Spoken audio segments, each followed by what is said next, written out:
Yeah. There are actually 2 ghost stories attached to Klein Avenue. Okay?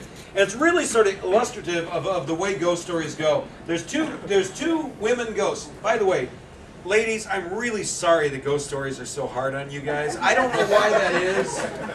I really honestly don't know why that is, but women just really take it hard in these kinds of stories. But anyway, there's actually 2 ghost stories. One is through an area that was called Cudahy, that was originally settled from Mexican immigrants.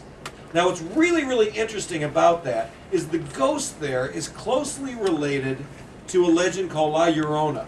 The ghost story in that area goes that there was a woman in the 30s who was driving with her 2 children. Her car rolled into the river. There was some sort of an accident. Her children were swept away.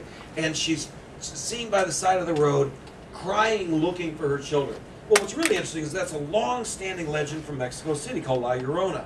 There is a story that actually goes back to the 14th century about a woman a common woman who was in love with a noble who refused to marry her because she had children and he didn't want them contesting his estate. So in a fit of madness, she drowned her children in the river in Mexico City, and then the guilt drove her mad, and she was found wandering through the city before and after life, crying, "Mijos, mijos, my children, my children." They call her La Llorona. What's interesting about that is when the Mexican immigrants came to Gary, they kind of took that with them.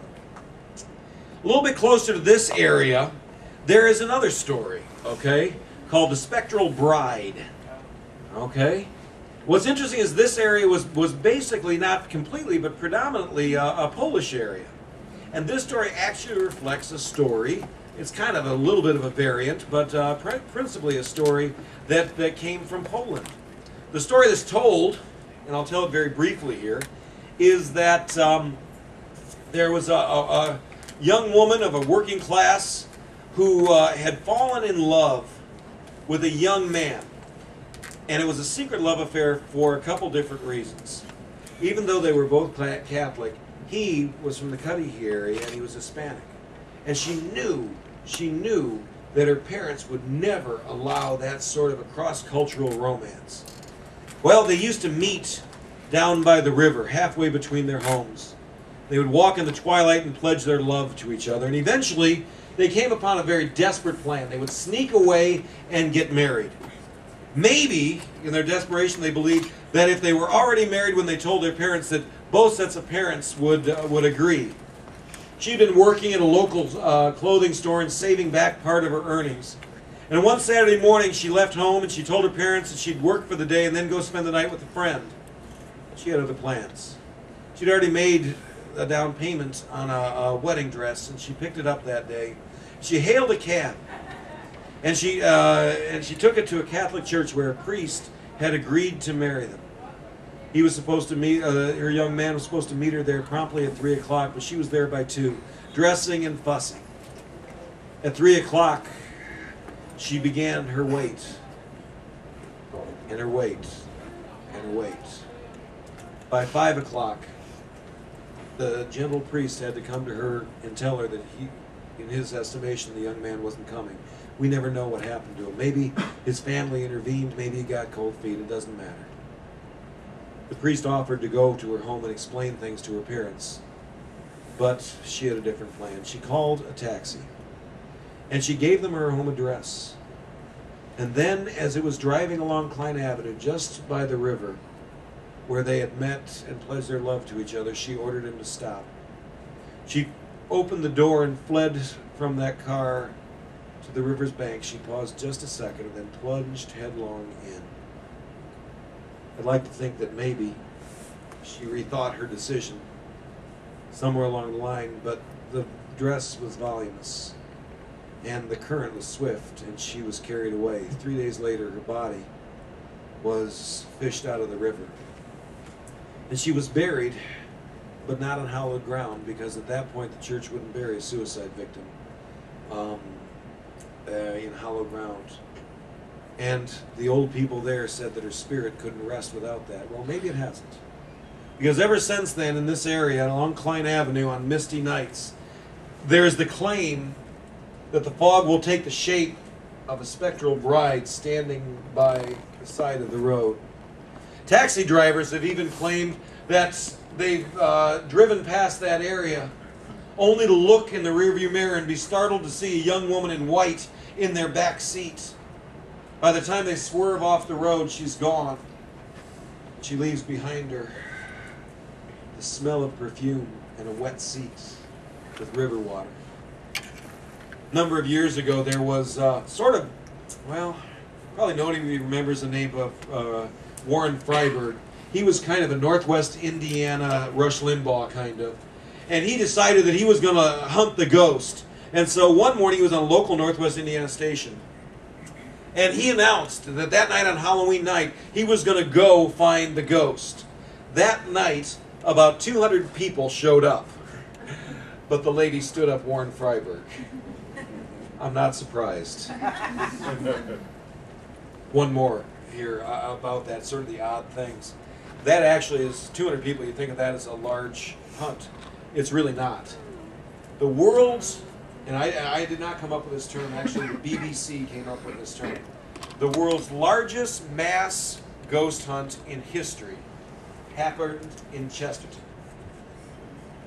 The largest ghost hunt in world history. The BBC, actually, a special they did on it, called it that. It's a really weird story, an unexplainable story, but not even from the ghost perspective. The legend itself is a really pretty simple and very common one. Story of a pioneer school marm who came to Chesterton, married a young man, had a child, and then discovered that he was abusive. And one night, after he had drunk himself to sleep, she decides to escape the abuse. And so she bundles her child up and decides to walk a mile to the nearest neighbor's house in safety, but a snowstorm blew up, and she was frozen with her child. And now, along Campbell Road, they say that her ghost appears. Well, I gotta tell you, that's kind of bread and butter for the ghost world. But what's unexplainable is this. That story had been around for many, many years, and the people who lived there a long time on Campbell Road said that every Halloween they'd get 6 or 7 cars through. But in about 1962, something really unexplainable happened. A group of teenagers came to Chesterton High School one Monday morning in early October and said that they had driven down Campbell Road and that they had seen the ghost.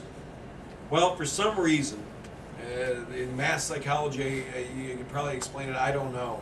That year it caught on.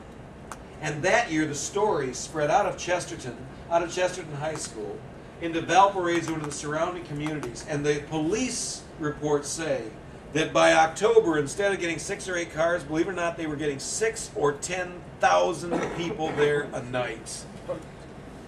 Absolutely true. They had to call in the state police. And one of my favorite interviews of all time was with an old state trooper who was out there that night. And he said, "Was it scary? I was scared to death, but not of the ghost." He said, "You had 6,000 people out there, a lot of them fortified with liquid courage, and more than a couple carrying shotguns going to shoot them a ghost." He said, "I was scared to death, and the ghost was the least of my worries." Contrary to what the dean of the folklore department of IU told me so many years ago, there are more ghost stories in Indiana than I will ever be able to chronicle. They are all around us, and that's for a very good reason, because they resonate with us. Chris Woodyard, the lady who originally submitted my stories to a publisher, wrote the introduction to one of my books, and in it she said something very profound. She said, "In ghost stories, we find ourselves at our most human." Because that's precisely where we find those delicious fears. It's sitting by the firelight and listening to the wind and trying to convince yourself that there's nothing else to it. It's looking at beyond this little fire of our human knowledge and wondering what lies in the darkness. Isn't that the fun of it?